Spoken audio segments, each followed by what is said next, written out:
So today's video is going to be a little bit different because I just wanted to talk a little bit about how I spent my spring break from the Steam Deck. Well, not exclusively from the Steam Deck, I also took a week off from the day job and tried to minimize the amount of time that I spent doing YouTube production and messing around with the Steam Deck, just so I could give my brain a little bit of a break, and I went into this time with three specific goals in mind. One was to do some actual spring cleaning, and specifically work on streamlining and organizing and cataloging the game collection back here, which I had not done and been putting off forever. Secondarily, I also wanted to play some video games, hopefully, really just for enjoyment without,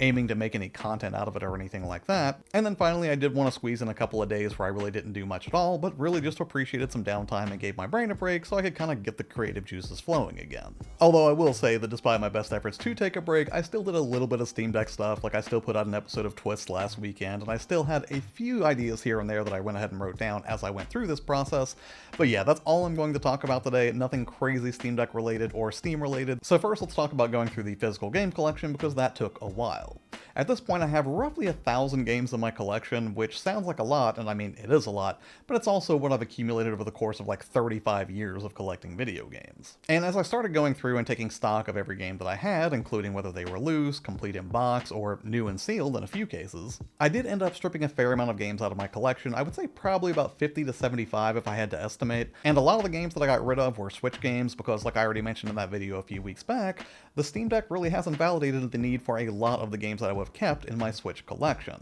Even though it was really novel and fun when the Switch first came out in 2017, and there were so many amazing titles from the 360 era that got ported over to the Nintendo Switch, and I loved playing those on the go, now I can play them in greater fidelity on the Steam Deck, so a lot of those games really didn't make sense to keep around any longer. And naturally, another casualty of my cleaning out my physical collection of games was that a lot of Xbox One and Series X games did get either sold off or traded in because, much like the Switch, a lot of those games I already had on other platforms to begin with, and there really just aren't a ton of exclusives for the Xbox. Although I did hold on to a few games, like I do have a copy of the Dark Souls trilogy for Xbox, which is pretty rare and hard to find. I also kept a copy of Quantum Break because I don't think that really came out anywhere else that I can remember, and then I also held on to games like, the Gears of War Rare collection, which isn't exceptionally rare, but I still like the idea of keeping that collection around in particular because it was nice having access to all of those old rare games as well. And the biggest reasons that I chose to do this was, one, after having cataloged every game in my collection and knowing exactly what I had and everything that was accounted for, I did start to see, again, a lot of games that really didn't make sense to hold on to any longer. But beyond that, we did get the full Switch 2 details today, which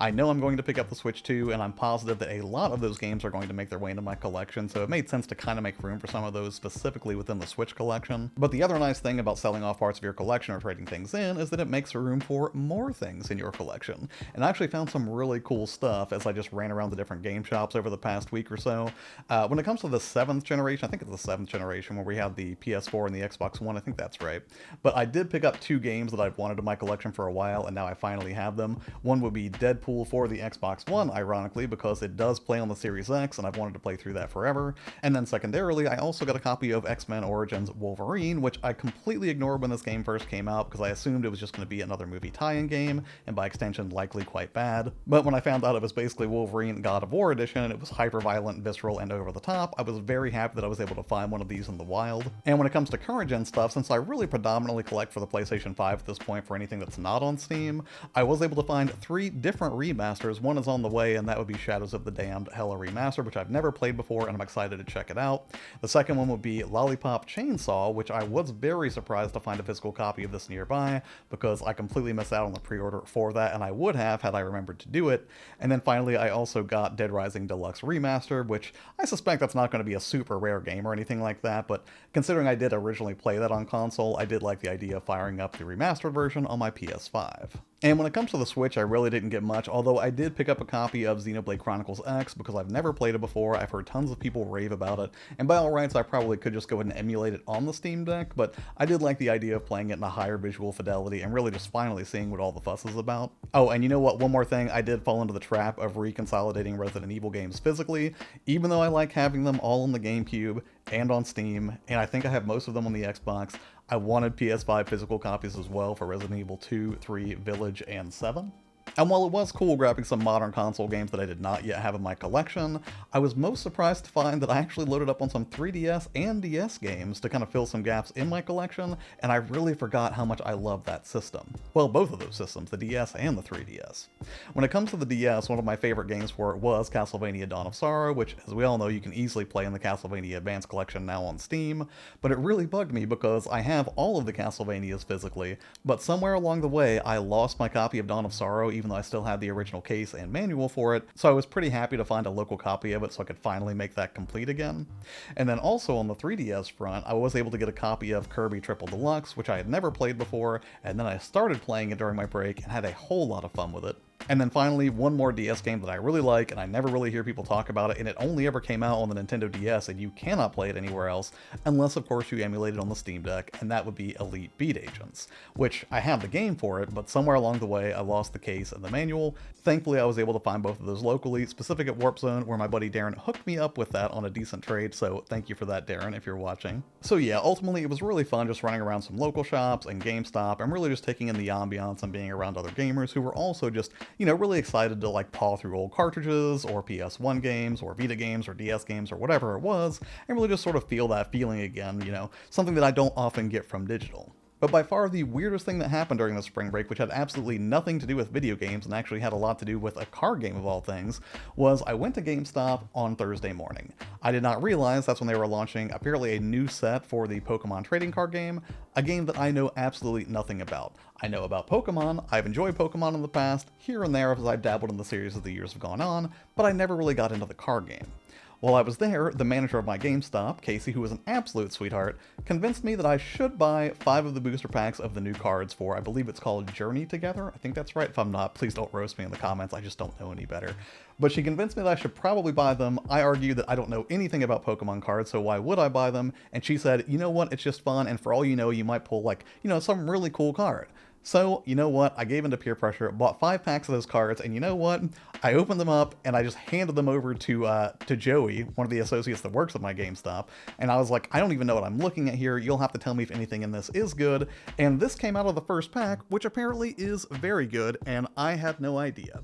Thankfully, my friend Kyle came over and gave me like a hard case to put this in because he was like, yeah, you should definitely get that graded or do something, to protect it better because apparently it's a super valuable card, and after looking it up, it is completely crazy that after I just, randomly bought 5 packs of cards and I didn't know what I was doing for about 25 bucks, that I pulled apparently what is one of the most sought after cards in the set.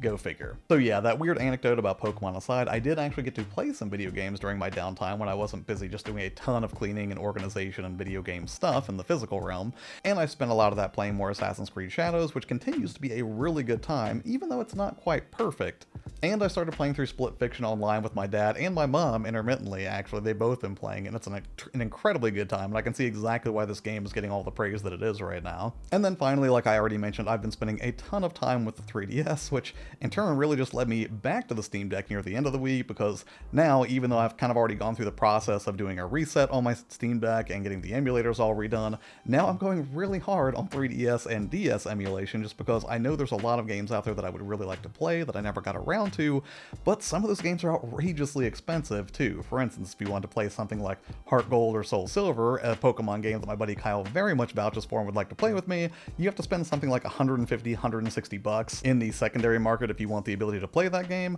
I don't know that I want to plunk down that kind of cash for what might be a niche experiment for me since I'm not the biggest Pokemon fan in the world. And while a lot of the more beloved entries into the DS and 3DS libraries aren't exceptionally rare, there are exceptions to that, and just like any other console platform, some of those games can get super pricey. So naturally, as I do ramp back up into more regularly scheduled programming, you can expect the emulation's probably going to be a pretty big focus over the next couple of months, because I don't know what it is, there's just something about springtime where it makes me very nostalgic and excited to play old games. I think part of that is probably Nintendo, because they're just such a happy and bright company. We've got everybody going nuts about Switch 2 news right now, so Nintendo is very much at the front of pop culture consciousness. But yeah, to wrap this whole thing up, ultimately it was a very relaxing week. I got to spend time with friends and family, do some cleaning and organization when it comes to the world of physical games, which I don't get to spend a ton of time in these days. And even though I didn't spend a ton of time directly just enjoying the Steam Deck this past week, I did start thinking about it a lot and got a lot of great new content ideas for it, which should be reflected in the coming weeks, because coming up on the channel, I will definitely be doing the second screen gaming video next week, where I talk about different things to watch while you play the Steam Deck in portable mode. And then beyond that, like I already mentioned, probably a spring cleaning your Steam Deck video, which is probably going to lean pretty heavily into emulation, based on the great time that I had revisiting all these physical classics over the past week or so. But yeah, as always, thank you so much for your time and hanging out here with me on the channel, especially when I kind of go off script and, away from our regularly scheduled programming, as it were. Have an amazing day, and I will see you on the next one.